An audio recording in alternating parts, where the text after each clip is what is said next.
बिस्मिल्लाहिर्रहमानिर्रहीम। अस्सलाम वालेकुम वीवर्स। कल हमने फर्टिलाइजेशन का लेक्चर स्टार्ट किया था जिसमें हमने फर्टिलाइजेशन को डिफ़ाइन किया। Then we studied zygote. Zygote is a unicellular embryo.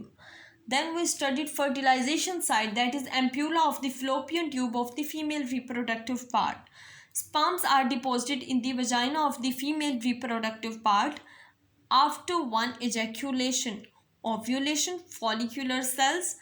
These follicular cells rearrange themselves around the ovum in the form of corona radiata, and there is a zone of glycoprotein covering called as zona pellucida. The fimbria, projections of infundibulum, sweep on the surface of the ovary to move the ovum towards the fallopian tube. Mucosal cells are present in the lining of the fallopian tube. These mucosal cells have cilia around it that produce small fluid currents. There are three types of ovum: primary ovum, secondary ovum, and definitive ovum. We were discussing about lifespan of secondary ovum. What is the lifespan of secondary ovum? अब ovum जो है उसका lifespan क्या है secondary ovum का? It is only 1 to 2 day. सिर्फ एक दिन हो सकता है या एक से ज़्यादा 2 दिन हो सकता है। जब 1 से 2 दिन में उसको स्पर्म का टच रिसीव नहीं होगा देन इट विल डाई। अब जो ओवम है अगर उसने फिलोपियन ट्यूब में आना है उसके लिए जो फिलोपियन ट्यूब के अंदर कुछ पेरिस्टाल्टिक मूवमेंट स्टार्ट हो जाएंगी। Peristaltic movement of the fallopian tube will move the ovum towards the uterine tube. अब क्या है कि स्पर्म ओवम ने इस तरह से फिलोपियन ट्यूब में आना है। अब स्पर्म्स की बात करते हैं। Sperms are deposited in the vagina of the female reproductive part after ejaculation. How many sperms will deposited in the vagina after one ejaculation? About 200 to 500 billion sperms will deposit in the female reproductive part, in the vagina of the female reproductive part. अब क्या है, ये sperms present है semen के अंदर. Semen is a male fluid that contains sperms in it. How much component of the sperm will make the semen? It varies from 2 ml to 6 ml from person to person and occasion to occasion. अगर हम semen का 1 ml लेते हैं तो उसमें 10% होंगे सिर्फ sperms, सिर्फ 10% स्पर्म्स होंगे. Other 90% are from prostate glands, seminal glands and others. अब क्या है, जो सीमन है वो फ्लूइड फॉर्म में है, वो किस तरह से वजाइना के अंदर डिपॉजिट रह सकता है. The important enzyme that coagulates the proteins in this semen, so the semen will not drain out. This enzyme is release from the seminal vesicles, therefore it is called vesiculase enzyme. So the sperms will remain longer there. अब हमने पढ़ना है कि sperms जो हैं वो vagina के अंदर एंटर हो गए.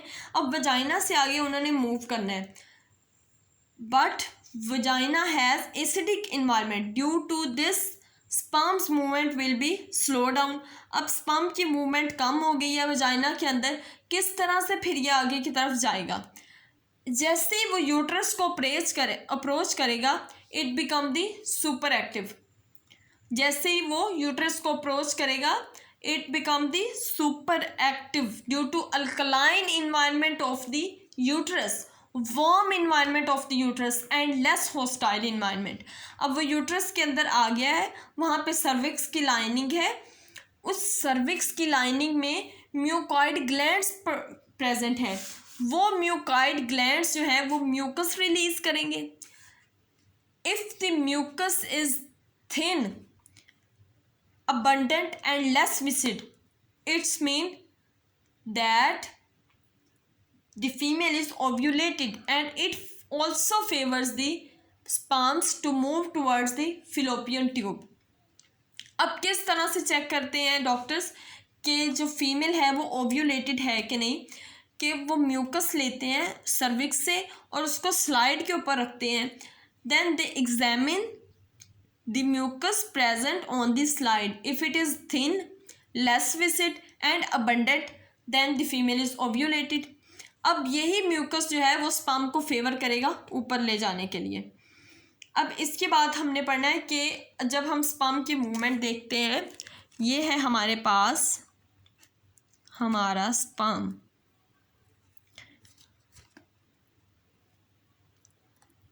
This is the sperm. अब ये उसका है head portion, this is the middle piece and this is the tail. अब ये जो टेल है इसकी मूवमेंट आप ऐसे ऐसे ऐसे ऐसे जो है इसकी टेल मूव करेगी, which propels the sperm towards the uterine cavity. अब ये जब स्पर्म को मूव करेगी तो हमने देखना है कि इसको एनर्जी कहाँ से मिल रही है, ये किस तरह से स्पर्म्स को ऊपर लेके जा रही है। The energy is taken from the fructose that is present in the semen, because the semen is fructose enriched. अब क्या है कि हमने देख लिया कि टेल जो है वो स्पर्म को ऊपर की तरफ मूव करवा रही है, जो सीमन से फ्रुक्टोज जो मौजूद है सीमन में उससे एनर्जी ले रही है। अब हम डिस्कस करेंगे दैट स्पर्मेटोजोआ, जो सारे स्पर्मेटोजोआ है उनका जो माइटोकॉन्ड्रिया है वो मिलके मिडल पीस बनाता है। The mitochondria of the spermatozoa will make the middle piece, so middle piece will contain all the mitochondria that will energize the sperm towards the uterine cavity। अब क्या है कि हमने पढ़ लिया mitochondria of the spermatozoa come together and make a middle piece. These mitochondria continuously generating energy to pump sperm। अब क्या है कि सर्विक्स के अंदर म्यूकोजल फोल्ड्स प्रेजेंट होते हैं। जब स्पर्म जो है वो सर्विक्स से पास करेंगे तो कुछ स्पर्म्स जो हैं वो इन म्यूकोजल फोल्ड्स के साथ अटैच रह जाएंगे। ये जो स्पर्म्स हैं वो कुछ दिनों तक आहिस्ता आहिस्ता रिलीज होते रहेंगे। How much time the first sperm take to reach to the target. पहला स्पर्म कितना वक्त लेगा अपने टारगेट तक पहुंचने के लिए। टारगेट क्या है, ओवम है। The fastest sperm will take 5 minutes or early, that is so fast. Others may take 45 minutes. Out of them some can never reach there. अब क्या है कि 500 बिलियन अगर स्पर्म्स रिलीज हो रहे हैं तो क्या सारे के सारे ऊपर पहुंच जाएंगे ओवम के पास। आउट ऑफ 500 बिलियन और 200 billion only about 200 could reach at the site of fertilization। बाकियों का क्या होगा, others disintegrate and absorbed in the female genital tract mucosa. When they passes through the uterine cavity, it contracts due to smooth muscles। अब uterine cavity क्या है, वो smooth muscles की वजह से कॉन्ट्रैक्ट होना शुरू हो जाएगी। कुछ मूवमेंट हमने फिलोपियन ट्यूब्स में देखी। ये एक म्यूचुअल एक्शन है दोनों का स्पर्म को ओवम तक ले जाने के लिए, ठीक है। It is a mutual action. Semen contains prostaglandins with it. Semen में क्या है, प्रोस्टाग्लैंडन्स है। These prostaglandins moving with sperm also contract the uterine tube. ये प्रोस्टाग्लैंडन्स भी यूटेराइन ट्यूब को कॉन्ट्रैक्ट करने में हेल्प करते हैं।